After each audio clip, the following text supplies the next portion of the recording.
खाके वतन में क्या ईमान नहीं बाकी, क्या यहाँ जीने वाले अब इंसान नहीं बाकी। अमन व इंसाफ के साथ जिसके साए सब रह सकें, क्या आज इस ज़मीं पर वो आसमां नहीं बाकी।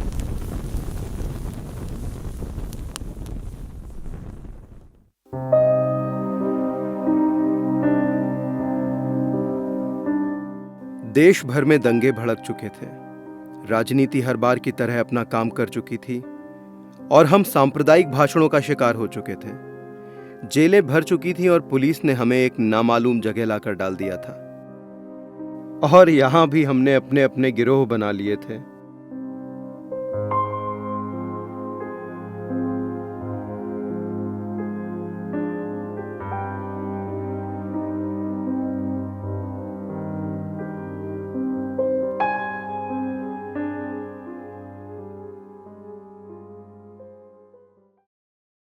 शफीक भाई, विनोद जिसने कल रात खान साहब का शोरूम जलाया था। पक्का ये वही है? हाँ। नहीं शफीक भाई, यहाँ नहीं। सोचना भी मत। पिछली बार क्या हुआ था याद है ना? या फिर याद दिलाऊं? अगर यहाँ कुछ लफड़ा करेंगे तो पुलिस अपने पे डबल चार्ज लगाएगी। क्या हुआ, डर गया क्या?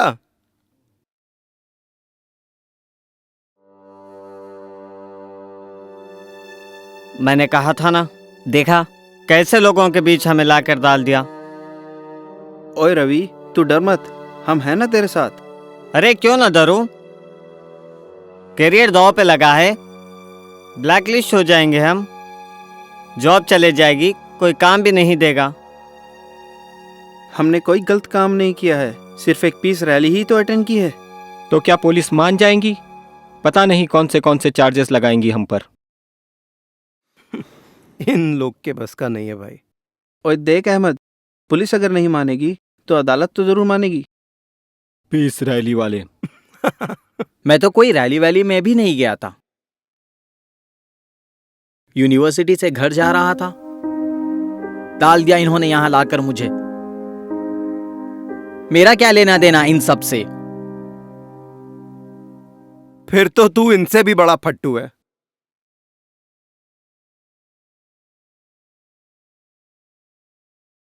तुम्हें तो शांति से रहने वाले लोग डरपोक ही लगते हैं।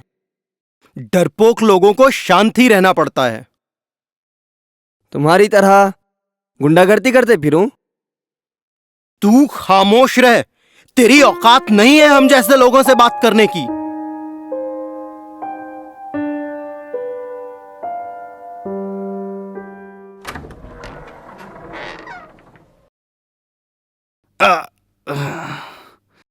नहीं, मुझे किसी की मदद नहीं चाहिए,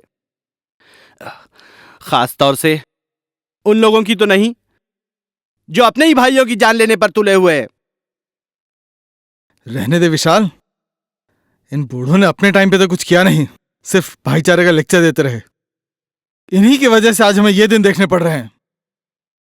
हाँ भाई, क्या दोष दे सकता हूं मैं तुम्हें, वरना मुझ में और तुम लोगों में क्या अंतर रह जाएगा। सिर्फ एक दूसरे को गलत साबित करने के लिए न जाने कितने पाप कर देते हो तुम लोग। अंदाजा भी है तुम्हें? आप तो हरिश्चंद्र की औलाद लग रहे हैं चाचा। आपको पुलिस वालों ने कैसे अंदर डाल दिया? तुम जैसों को रास्ता दिखलाने निकला था मैं। बाहर जो आग भड़क रही है ना नफरत की, उस नफरत की आग को बुझाना ही मेरा लक्ष्य है। लेकिन तुम लोग क्या समझोगे? जिसका लक्ष्य ही नफरत को फैलाना है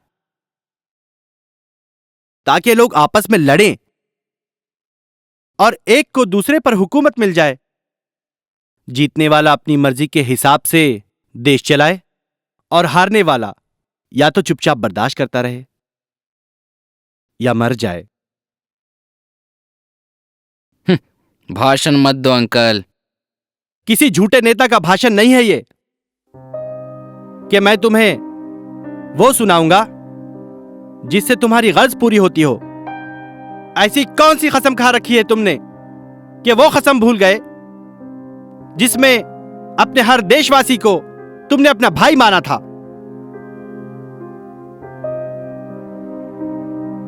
लेकिन तुम जैसे हिंसक लोग, चाहे हिंदू हो या मुसलमान या फिर किसी भी मजहब का ठप्पा लगाए हो,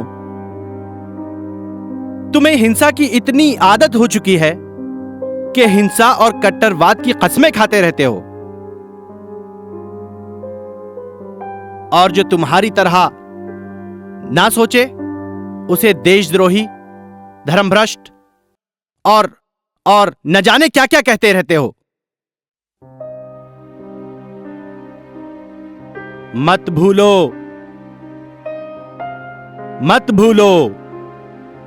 कि हम सब भाई भाई हैं।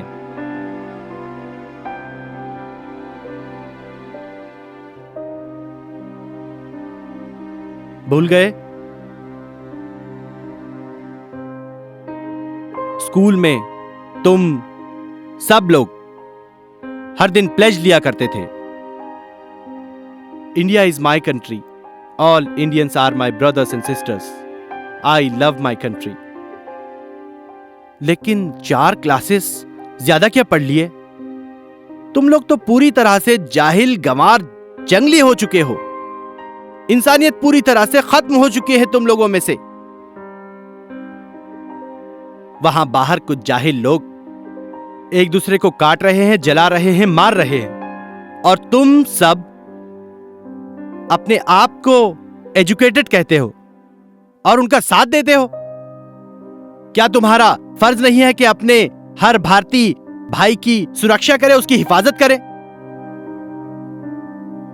यहां खुद की हिफाजत करना मुश्किल हो गया है और आप दूसरों की हिफाजत की बात कर रहे हैं। आप जैसे लोगों की कोई नहीं सुनता आजकल, और ना ही यहां किसी को किसी की पड़ी है। हाँ, नहीं करते हम परवाह किसी की, लेकिन हम अपने देश की चिंता जरूर करते हैं, और हम अपने देश को इन आतंकवादियों के हाथ में नहीं देख सकते। तुम ही लोग आतंक फैला रहे हो यहाँ पर। सेल्फ डिफेंस के नाम पर ना जाने क्या क्या सिखाते रहते हैं मासूम लोगों को। कहिए इन्हें, दें अपनी देशभक्ति का सबूत। तू होता कौन है हमसे सबूत मांगने वाला? नहीं,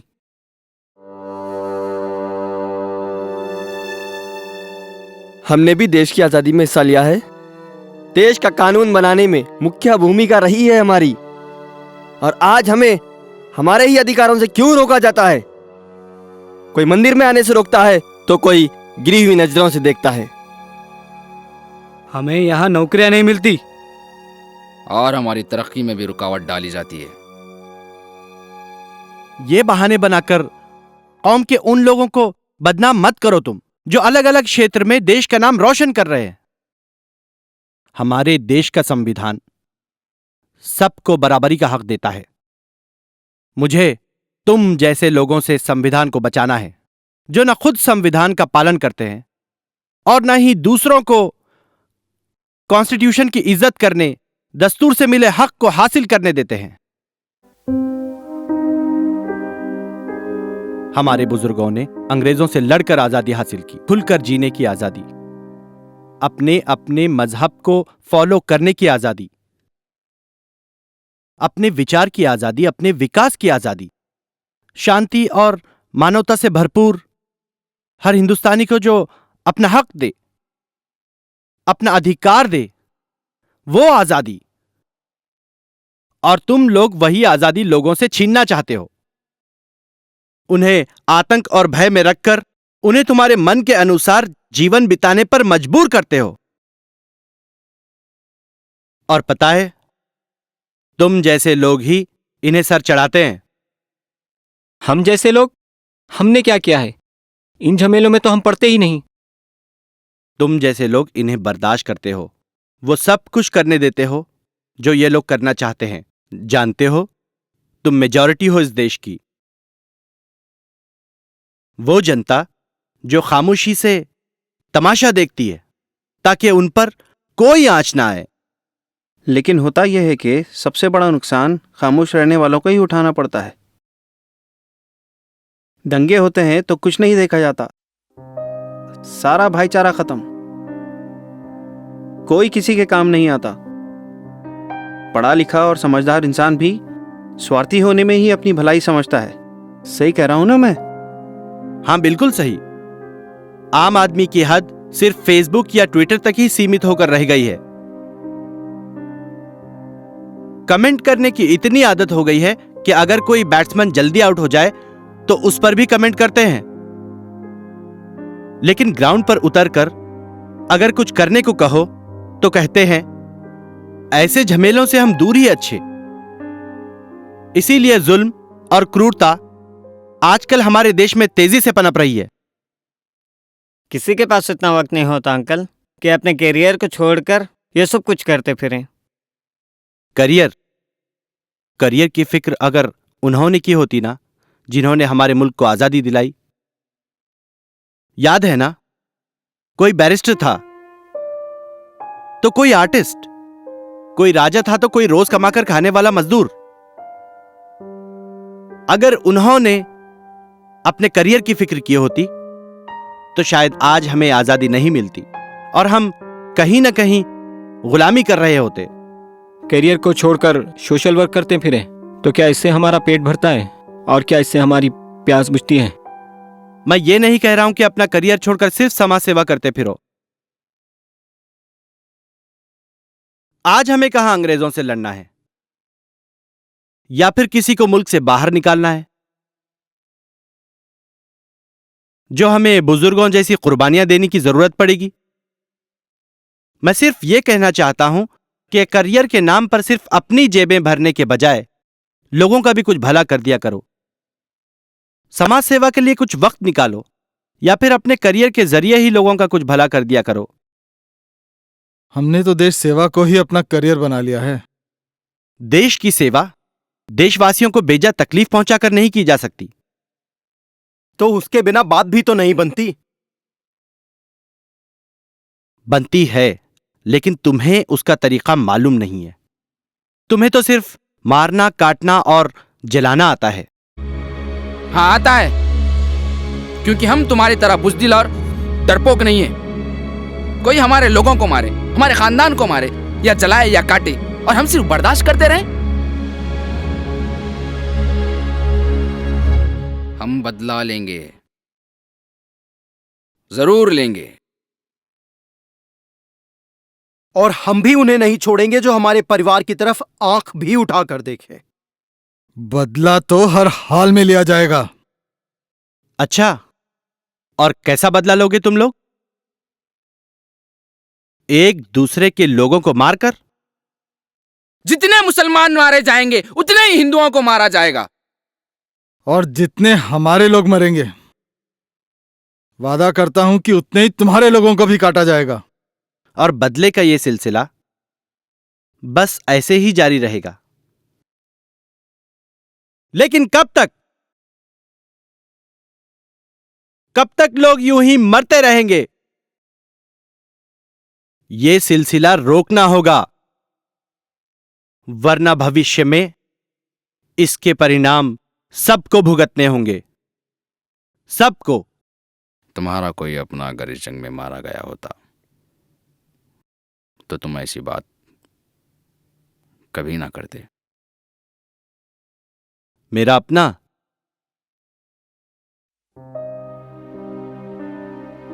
मेरा भी एक परिवार था। बूढ़े माँ बाप थे, बीवी थी, बच्चे थे। उन्हें भी इसी तरह के एक दंगे में मार दिया गया। उनका कसूर बस यही था कि वो उन हत्यारों के मजहब के नहीं थे, उनके धर्म के नहीं थे। मैं किससे बदला लेता? मैंने भी सोच लिया कि उन लोगों को ना ही सही, लेकिन उनके मजहब के मानने वालों को मारकर मैं अपना बदला पूरा कर लूंगा।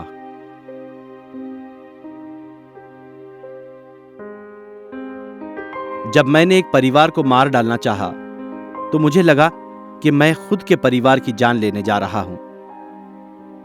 उसकी भी एक बीवी थी, बूढ़े माँ बाप थे, बच्चे थे, और वो अपने परिवार की सुरक्षा के लिए चिंतित बैठा था। उसके बच्चों में मुझे अपने बच्चे नजर आए। उस वक्त मैंने अपने मजहब की आवाज सुनी जो मेरे दिल से निकल रही थी, लेकिन वो आवाज तुम लोग नहीं सुन सकते, क्योंकि तुम लोगों का धर्म या मजहब इंसानियत सिखाता ही नहीं। अगर मेरे धर्म के बारे में कुछ भी गलत कहा तो उम्र तक का लिहाज नहीं करूंगा। हिंदू हूं, अपने धर्म के बारे में जरा भी गलत नहीं सुन सकता मैं। अपनी जबान को लगाम दो अंकल। इस्लाम ऐसा मजहब नहीं है। अच्छा, लेकिन मैंने तो इस्लाम या हिंदू धर्म या किसी भी मजहब के बारे में कुछ नहीं कहा है। मैंने तुम्हारे, तुम्हारे, तुम्हारे और तुम्हारे धर्म के बारे में कहा है। मेरा भी मजहब इस्लाम ही है। और हमारा धर्म हिंदू धर्म है। और हमें अपने धर्म पर गर्व है। लेकिन तुम जो हिंसा करते हो वो न इस्लाम है और न हिंदू धर्म। तुम धर्म या मजहब के कानून को तोड़ते हो, साथ ही साथ देश के कानून को भी तोड़ते हो, ताकि शांति और मानवता की हत्या की जा सके। और जानते हो, अमन व इंसानियत को मिटाने वाला धार्मिक नहीं हो सकता। वो शैतान होता है, वो राक्षस होता है।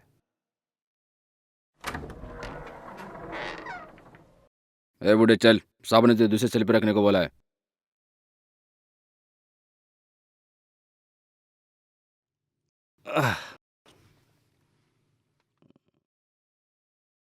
सोच लो, तुम लोग धर्म पे चलने वाले इंसान हो या फिर धर्म के दुश्मन शैतान।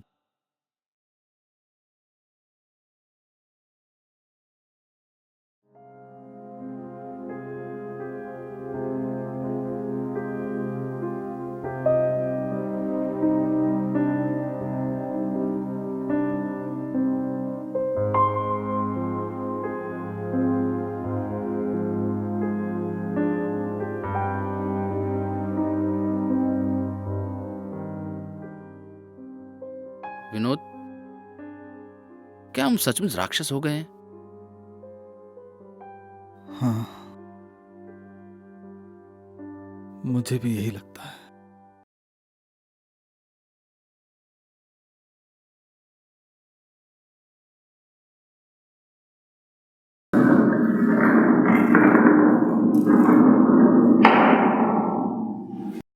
ए, इधर आ।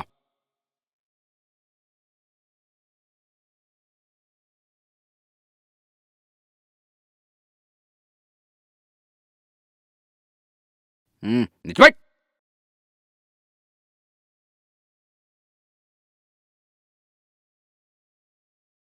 अब तू बोलेगा या मैं बुलवाऊं? उसे कुछ ना कीजिए साहब। हम मानते हैं कि हमने जुर्म किया है और कानून से बढ़कर कोई नहीं है।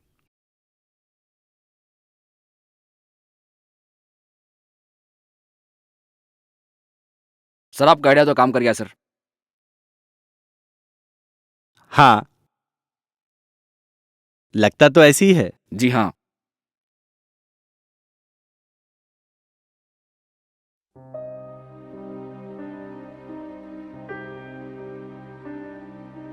जो लड़के बेकसूर थे उन्हें छोड़ दिया गया।